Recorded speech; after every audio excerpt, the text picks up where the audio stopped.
Hey, good morning, everybody. It's Hammer. Today is Friday, July 5th, 2024. I, of course, with Originator Success here at the Daily Mortgage Rate Update, the only place on the web where you guys get to join me live each and every day to talk about mortgage rates.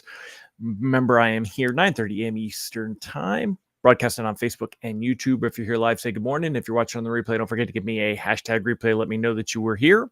Also, don't forget to smash that like button, tag an hello friend, share us in the group, say hi to all the, well, actually, hold on. We're going to go to this part first. Remember, you can sign up for our written lock advice, www.ratelockadvice.com. Get a copy of that to your inbox each and every weekday morning, kind of like this one, going over what's going on this morning. Remember, you can also sign up for our text alerts, www.ratetextalerts.com. You can be reminded that I'm going live at hmmr.io/reminder, and also check us out at originatorssuccess.com. So all of that said, I'm not expecting to see a big crowd today. In fact, why are the four of you that are on here working today? We've got Yasmin over on YouTube. Good morning, Yasmin. Happy Friday. We've got Mr. Ron Siegel, who, of course, is here just to tell us today is National Bikini Day. Forget National Apple Turnover Day. We want National Bikini Day. Go bikinis. Also, we've got Megan Lindbergh. Good morning, Megan, and Mallory Fotiadas. Good morning. I see a handful more hopping on now. So if you're here this morning, say good morning. Always appreciate you being here. There's a few of you on YouTube. YouTube's starting to get a little traction. And then I see a few on Facebook. So, all right, my friends. Well, let's get into the good stuff. What I'm going to do today, actually, is let's pop this up next to me like this. And I'm going to put this on the side by side.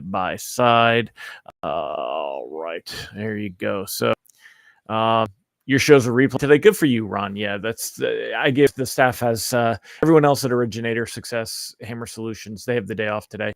I'm the only one here with you guys working this morning. Come on. There we go. I'm the only one here working this morning. So good morning, Mr. Mike Morano. Great to see you here. All right. So basically, how did things come on? Well, rate sheets today are going to be better, just a bit better, though. They're really struggling to match where we were at. So let me show you what I mean by that. I'm going to have to refresh this. So I'll start over here while that's refreshing because it won't let me. Let's try that. In the meantime, while that's reloading, take a look here, right? Rates like 7 1/8, 7.14, 7.13, 7.08. But yet, look back here when we were at 6.13, 6.14, June 13th, June 14th, we were at, 6.97, 6.99. And when we take a look at where mortgage bonds were on the 13th, oh my goodness, all right, let's make this a little smaller. There we go. Okay. When we take a look at where mortgage bonds were at on like June 13th and 14th, take a look here, right? On the 13th, they were at 100.66 on the 12th. On the 13th, they were at 100.75. The 14th, 100.72. And you look at where we were at last Thursday, we were at 100.55. Last Thursday, no, I don't want that one. I want this one. Last Thursday was the 27th. We were at like 7.05, and yet we're still struggling to get down there. They're not reflecting the full gains yet. We got room to improve, basically, is what I'm saying. So reprice risk on the day is low. Traders are still drinking at the Hamptons. But we did have at least a positive reaction on today's jobs data. Let's do a quick summary on the jobs data, and I'll keep it really brief. So I give today's jobs data a B-, right? So I'm grading it for how it affects mortgage rates. There were more jobs created than expected. We were looking for 190,000 jobs. We got 206,000. So we were plus 16,000 jobs. However, as we've grown very used to, there were revisions. Last month, we had revisions, and there were revisions to the month before. So last month, it was 272 down to 218, and the month before was 229 to 193. Together, that's, a revision of 111,000 jobs. That's more than half of this month's report, right? Like, just the revisions are crazy. It certainly washes out the extra 16,000 jobs that we saw here.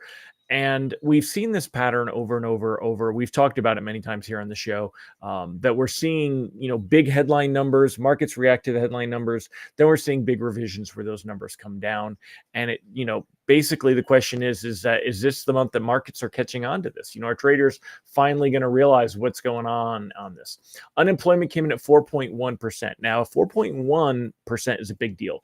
Remember that if the Fed is looking for two things to happen, they want inflation to fall and they're watching the labor market. Their mandate is to keep to keep as many jobs as possible, basically keep strength in the labor market. And unemployment at 4.1 was kind of a threshold. 4.2 would actually be even higher to that threshold. But if we round this, it's 4.054. It's barely pushing up to 4.1, but again, the number is 4.1. Unemployment went from 3.9 last month, went to 4.0. Now we're at 4.1. That shows unemployment is worsening over time, and that is something that the Fed is going to have to react to. Hourly earnings were up 3.9%, which is the smallest annual gain since 2021. That also is important because it helps to basically slow down inflation. If people are making less money, they have less money to spend. It reduces demand, and that reduces inflation. Participation rate, the share of the population that was looking for work or is currently working, rose to 62.6%. It's kind of a small number when you think about it. Barely more than half of the population is out there working. Basically, what does this do for everything? The lock advice remains very much the way that it has been. I would be cautiously floating anything closing in the next couple of weeks and floating anything more than that. So next week, we get the CPI data next Thursday on the 11th, which is going to be the next big report, is the CPI inflation data. If that data does come in like last month's and it shows improvement in inflation, we're really going to see a strong reaction for a September rate cut. Nobody's going to believe that the Fed is going to cut in July. It's just too soon. The next meeting is at the end of July. However, that September rate cut will really gain some momentum, and that's what's going to help mortgage rates kind of improve. And it'll be a slow, steady improvement, which is there. So as of right now, though, when we look at what this did, I don't think we've seen a strong reaction to this labor market data. I think we've got room to improve on Monday. I could be wrong. If I am wrong, though, it's going to be a small pullback. And that's why I would absolutely be floating. And with next week's inflation data, I would absolutely be floating. Next week's going to be a good week. So there's no reason that we're going to expect that mortgage rates are going to get worse from here. I would expect them to get back down more towards touching these sevens like we were at before. Good morning, Bill Stevens. Good morning, Rob Wilson, Brandy Brickler. Great to have you here as well. So anyway, I would be floating on everything. I think it's a good time. We talked about floating into this data. I said only lock anything that was extremely risk averse. I see people on Facebook that kind of panic about this stuff, and it really makes me laugh. Just because they're not reading, and this is not a dig on anybody, and it's not everybody. So don't think this is that I'm talking about somebody in particular, right? But what I've noticed is a lot of people, what happens is we're only seeing 1 or 2 days in front of us, and they panic over what's happening when yet 4 or 5 days later, we're back to where we were. And that's basically what I expect to happen here is that we were at like the low sevens, it pushed higher, people panic, it falls back down. People are like, okay, so, you got plenty of time to lock if you need to. But I would see where that CPI data goes. Now, that data could blow up in our face. So you do have to assess risk, especially loans closing within a couple of weeks. But at least Monday or Tuesday, again, we don't get the CPI data until Thursday. So I would at least float into Monday, Tuesday, probably Wednesday before I'm looking to lock before that CPI data. And I don't know that we will lock anything before that CPI data. Again, you of course could, but I don't know that I'll be advising us to. So anyway, it is a good morning. Again, I think this is a muted response to the data the way it came in. The headline number was slightly higher, but 16,000 jobs higher is really not a big deal. I think that markets really need to take a look at those revisions, minus 111,000 from the 2 previous months, huge drops down.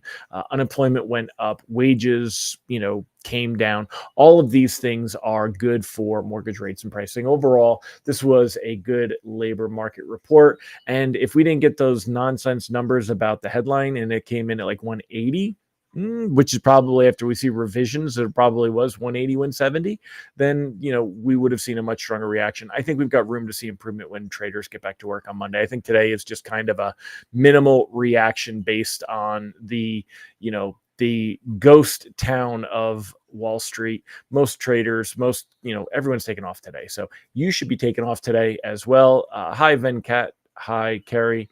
Jocelyn, great to have you here. So, all right, everybody, I am also going to take off. I only came here today to give you guys this. I'm going to go ahead and wrap it up and I'll probably be putzing around doing stuff today, but as Comer would say, surprise, surprise, surprise. Ron, go enjoy your walk on the beach, my friend. Y'all enjoy the rest of your day and go observe National Bikini Day. Absolutely. And I'll see you guys all on Monday. Take care, everybody, and make it a great one. Bye-bye.